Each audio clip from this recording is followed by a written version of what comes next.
If you're top of the market, you're frank, right? Man, I'm not taking any more clients. I don't do private client work anymore. My rate's $100,000 a day. I don't want it. If somebody gave it to me, I wouldn't want it.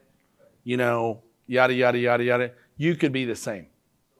So like you could be at the top of your market. Like if you want to get me, I'm $10,000 a day. And I'm going to come to you. I'm going to bring my shit. I'm going to bring an assistant with me. She's hot as fuck. And we're going to do your tattoos. And we're all going to have a good time doing it. And after we're going to go out and party. Right? That's you, right? Now your shop, right, could be people trained by you. Right? And then you could have another shop down the street called the Lucky 7 Tattoo that's $19.95 for any tattoo you want. That's no bigger than this, right?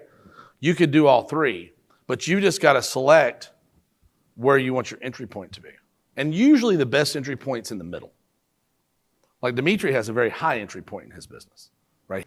And the web design business, probably one of the more expensive web designers in the country, right? For what? For the amount of physical work that's done. There's a lot that goes into that work that you don't see, right? But he's quite expensive, right? So much so he gave me sticker shock, right? But his clients are very pleased with him. And his clients are super high-end, super successful people, right?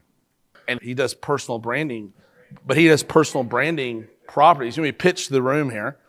So they fly a writer and a photographer to your home, follow you around your house, take photos, interview you, write, take you out to your favorite places, whatever, and chronicle who you are to let people really have an understanding of who they're going to be dealing with when they give these people a lot of money, right?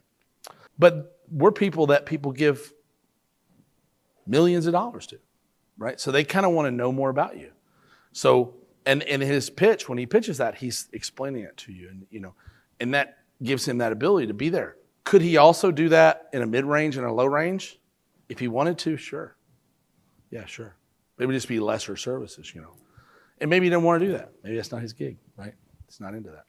So, but that's just about where you're working. Yeah, because I really think that it is smart, because somebody's going to come in and say, man, don't pay that dude that much money. That's bullshit. He's not doing that much. I'll do it for you. I'm not going to do this part, that part, but I'll do this for you, and I'll do it for a third of that. My cheap ass might say, all right, right?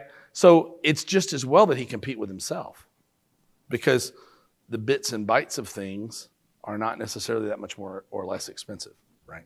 It has a lot to do with, the old joke in Vegas is there are no $1,000 hookers, there's only $1,000 Johns, right? So it all depends on who you're selling to as to what the elasticity is in the market.